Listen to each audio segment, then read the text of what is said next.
Welcome back to another Blue Protocol video, guys. So in today's video, we're going to be looking at the Spellweaver class and doing a quick basic overview, just a breakdown of their base stats, some of the game functions and mechanics of this class, as well as their party role functions and class builds. So without further ado, we're going to dive right in and hope you guys enjoy watching.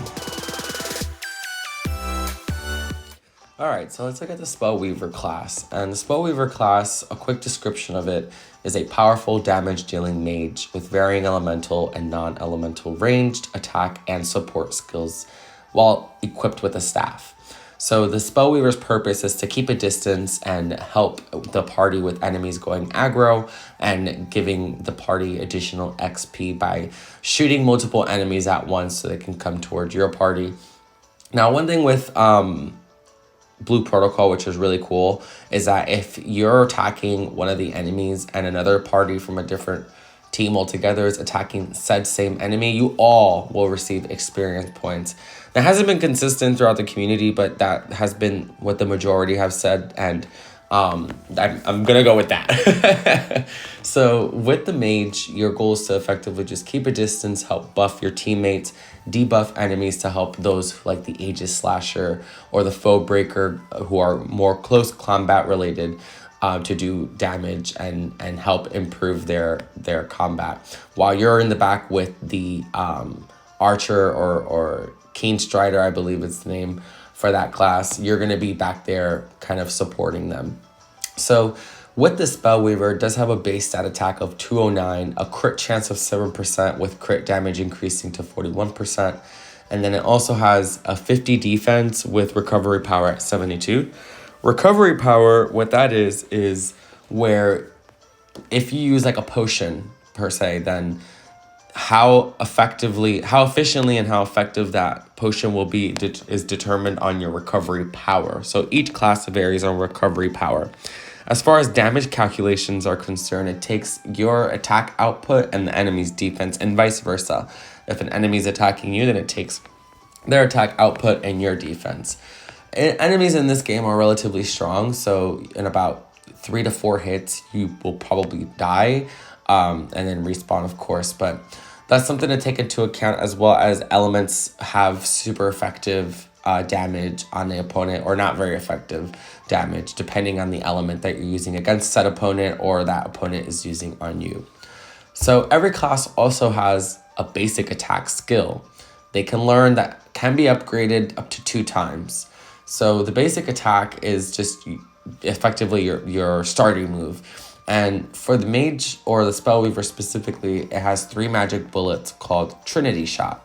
And Trinity Shot, when you enhance it to its 2nd stage, it just enhances in power. And then on its 3rd stage, it'll help regenerate your EP usage. So what's EP? EP usage is the specific class attribute. And, well, every class has a specific attribute, and EP usage is the Spellweaver specific class attribute. And EP stands for Engram points. Engram points are magic, mana, chakra, cursed energy, ki, kai, whatever. Pretty much, it's this universe's energy source. And the Spellweaver can regenerate its EP by recharging it manually and keeping a distance from enemies, or by using some specific skills that can help to regain EP. For example, this class has a skill called Concentration, and this is a skill that this class can learn, which will create a temporary buff that will constantly regenerate EP. Now, this class also is proficient with elements like fire, ice, and lightning, and also has non-elemental skills such as Auto Bullet, which will create 2 idle floating crystals around the player that shoots 2 magic bullets after your next attack, and the element would be determined from the next attack. So for example, if you use a fireball skill attack and then you have Auto Bullet activated, then your Auto Bullets after you use fireball will be fire Auto Bullets, 2 magic bullets. If you use a lightning attack, same thing. Then if you're going to use a lightning skill, then the Auto Bullets that you have activated will shoot 2 magic bullets that are lightning elements. This is a great way to just kind of whittle down and do some chip damage to enemies and increase the amount of damage output that you're doing. So again, you can support your close combat fighters and whittle down that foe. Now, the Spellweaver does have an ultimate, just like the other classes do as well. And the ultimate is Meteor Inferno. So I'll play a clip really quickly here so you can see the visual of how that looks like.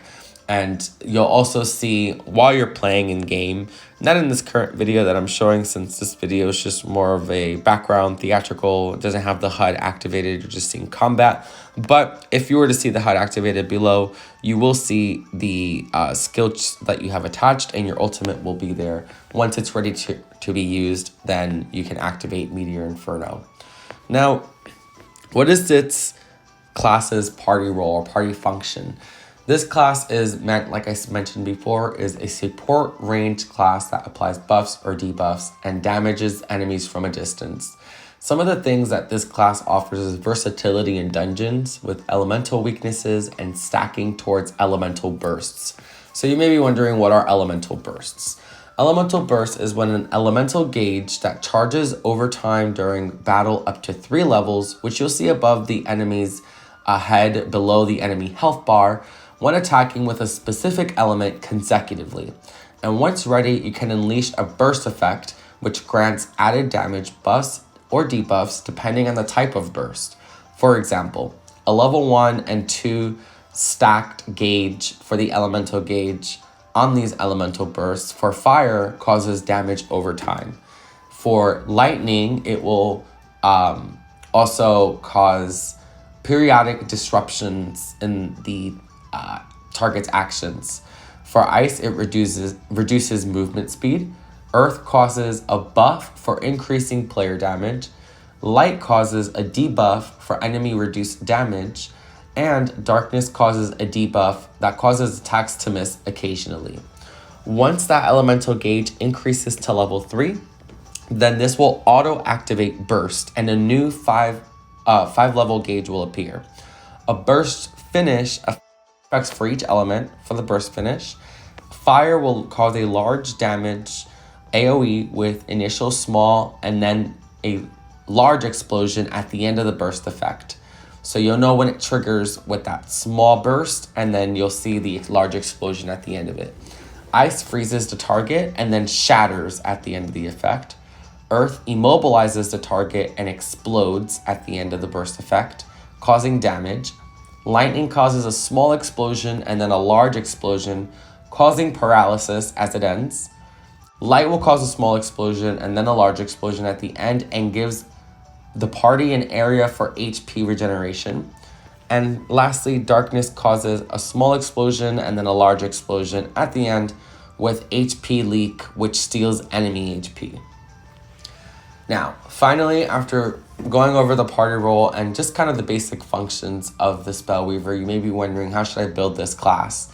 Now, this game does an excellent job at kind of keeping things where the focus is mainly in combat, and the game really wants you to kind of have a more immersive experience and a simplified version of combat, but still offering varieties. So with class builds, you can have up to 4 active skills and 4 bench skills, and you have a total of 8 skills that you can select from in your skill tree. So starting from left to right, you'll see your basic skills, which is the Trinity Shot that I was referring to, and then the upgrades for each level that you can increase that Trinity Shot to. The next section is the tactical skills. The tactical skills, you'll see that there is 2 skills for each column, and what that means is that you have to choose one of the 2 skills for each column. You can't go into column 1 and select 2 of these skills. You have to choose only one, and then in column 2 you can only choose one of the 2, so on and so forth. So when you're choosing your skills, you'll have your active skills. You could maybe go all full-on damaging skills, and then for your bench skills you can have like EP regeneration, like the concentration skill there. So that way you have a support skill bench, and then you have a damaging skill bench. Then you can swap between those skills mid-match, so no big deal. You can use all of them. It's just a matter of like which ones you can put in a combination of things.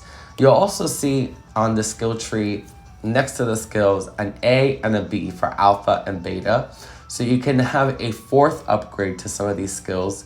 and they'll do different things depending on which one you select, but you can only choose one of the two, either alpha or beta. So on the next row, you'll see the ultimate. Right now, there's only one ultimate per class, but considering how large this skill tree is, it may be possible that they may add other ultimates in the future, but right now it's just this one, which is Meteor Inferno. And then lastly, you'll see your stat modifiers. Your stat modifiers on the right are effectively your points that you'll use to increase your character's proficiencies. So be mindful of this, because I don't believe that you can max out every stat. Read over which stat you feel would be best, and each stat does impact each class differently. So since your character may have one specific class you may be focused on, and you will have to level up other classes to then get some of the skills that are shared skills, which is what adds to the uniqueness of class building. So this is the skill tree, a breakdown of it, and effectively what you need to know when going into the game. But I hope you guys really enjoyed this Spellweaver breakdown, just really some basic stuff about this class so you have a better understanding of how it functions, how it works, and some of the things that you can do with it. One of the things that I forgot to mention that's really cool with this class is the way that you can build it is not having one specific element, because of some of the skills that it offers, like Transition Bullet, where Transition Bullet shoots 4 bullets that can change their element based on the element of the weapon you're holding. So really kind of getting the best weapons with different varying elements will be really advantageous for this class, and kind of just playing around with the types of weapons that you can equip with the sockets that you can have on them. So I hope you guys enjoyed watching this, and I hope this was helpful, and I really hope that we get a new update on the global release. I'm super excited for this game. I know they just had the recent Ultimate Stream 15, and they still didn't announce a global release, but we are still anticipating for June of this year, since that will be when the release in Japan was. So that would hit its year anniversary. That would be the best time, and that would make the most sense to me. But we'll stick around and find out. And again, thank you guys for watching. Hope you like and subscribe. See you in the next one. Bye.